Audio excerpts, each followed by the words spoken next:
Yeah ఏంటి చరణా చాలా సంతోషంగా ఉండవు. అదే ఓ పైకి చూడి లే ఏం లేదు తీసుకున్న డబ్బులు కట్టనికి రాదాలే ఎన్నదులు దొక్కుతారు ఇట్లే సిగ్గులేదాలే. నువ్వేం చేస్తావు నాకు తెలుదురా. పొద్దు పొడిసక నా డబ్బులు నాకు కట్టాలా అన్నా ఒక 2 వద్దులాగనా ఎట్టనగా నీ డబ్బులు నీకు కడతాం. ఇంకెక్కడి నుంచి కడతావు? ఉన్నేదలా అమ్ముకొని తింటివి, ఒంటి మీద బట్టలు తప్పనిసి ఇంకేముందిరా నీ వద్ద. ఏం బతుకులే మీవి. ఊరల్లా అప్పులు పెట్టుకుని తలకాయ ఎత్తుకుని తిరుగుతుంది మీకు. చిన్నిక పువ్వు లేకుండా కూడా థమ్స్అప్లు స్ప్రైట్ లోటి కదా.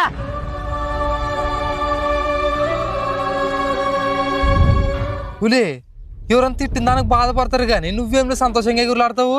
అదే మళ్ళీ పైకి చూడి నాన్న చచ్చిపోదామని కూల్ డ్రింక్ లేక మందు కలుపుకుంటే ఆ మంచి వచ్చి తాగా చచ్చివా.